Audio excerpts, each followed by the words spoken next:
So by far the most common animals in Kathmandu are the dogs. And these dogs are everywhere. And a lot of them are sick or diseased. A lot of them have mange or they go hungry. A lot of the dogs just eat trash. That's all they can find. And some of them have these open sores, and they get maggot infestations in the sores they get the maggots from nosing through the trash. And so these wounds just don't heal. They just stay really red and raw. And there are lots of road fatalities too. I mean, so many of the dogs in Kathmandu limp from getting hit by a car at some point in their lives.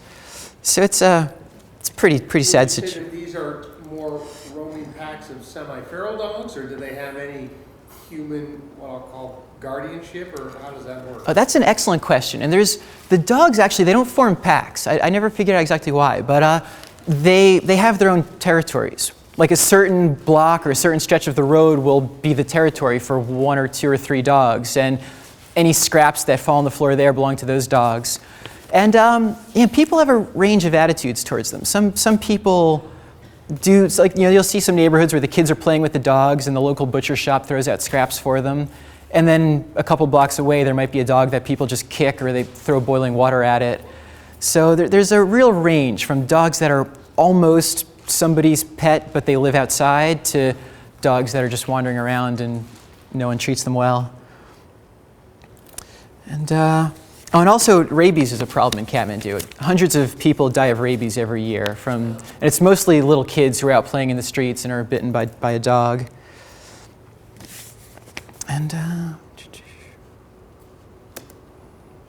so this is a map of the Kathmandu Valley. So that kind of orange area in the middle is urban Kathmandu. And there's a ring road that circles it. And then the rest of the valley pretty quickly gets really rural. And it's surrounded by mountains and hills. So there are over 20,000 street dogs within the ring road.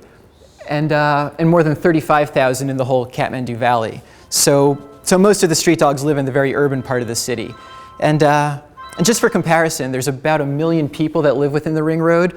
So that's more than 1 homeless dog for every 50 people. So it's a big problem. And for years, the government would deal with the situation by throwing meat laced with strychnine out on the streets. And so some of the street dogs would eat this, and every year about 10,000 dogs would die from hours of convulsions. And then the government officials would come by again and dump all the bodies in the river. So not only is this ridiculously inhumane, but it created a health hazard because people downstream bathe in the river and wash their clothes in it, and kids and people's pet dogs would pick up the meat, and it wouldn't even work because there were enough breeding dogs left that a year later, when the government was going to throw out the strychnine again, the dog population was bounced right back to what it was. So this was going on for years. And I'd also say too, people's pet dogs in Kathmandu often don't have a much better life than a lot of the street dogs.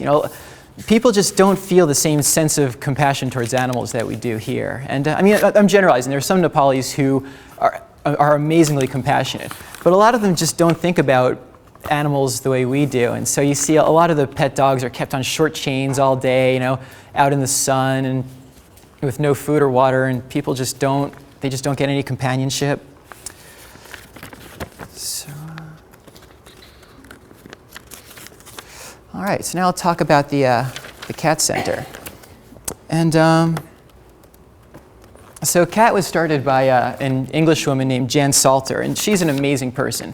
She's an artist, and she has lived in Nepal for years and years, and mostly makes a living by painting pictures largely of Nepali people.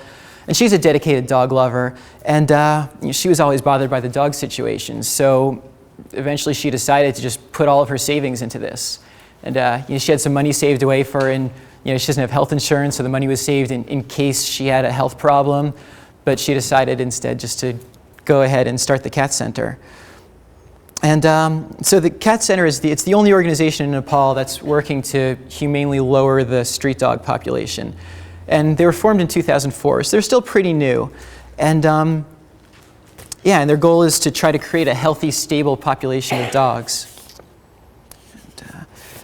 And the attitude towards dogs, things are so different there. It's I'm trying to give you guys a good context, but it's just common to, it's not people don't even see street dogs as a problem. It's just like pigeons, like they're everywhere. Yeah, I was sending an email to somebody I met in Nepal last year, and I was trying to explain to her what we do here, and I had to start by saying, well, in America, dogs aren't allowed to just run around on the streets. And I clicked send, and I'm picturing her reading my email and thinking, so in America, people pick up dogs from the streets, and if nobody adopts them, instead of just putting them back on the streets where they were, they get euthanized. Like, just the way we do things here would seem pretty crazy to them.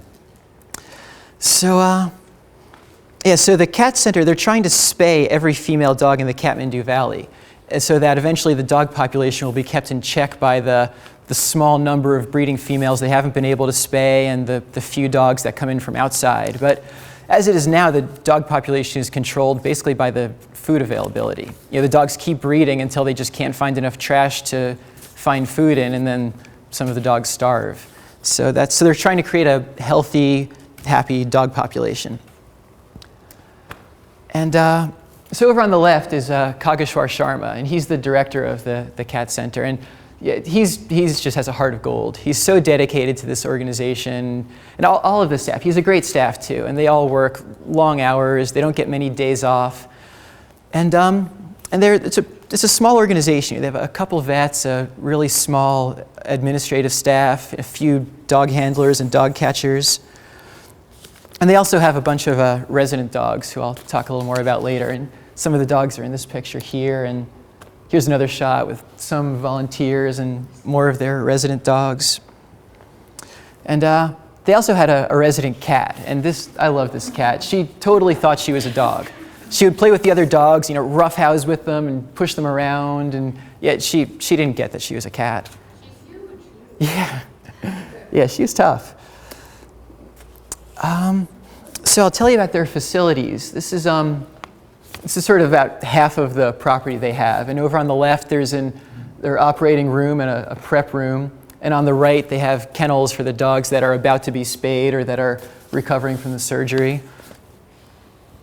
And this picture sort of looking back in the other direction. And that's their office on the upper floor. And on the lower floor, they have a reception for guests that has posters and promotional materials.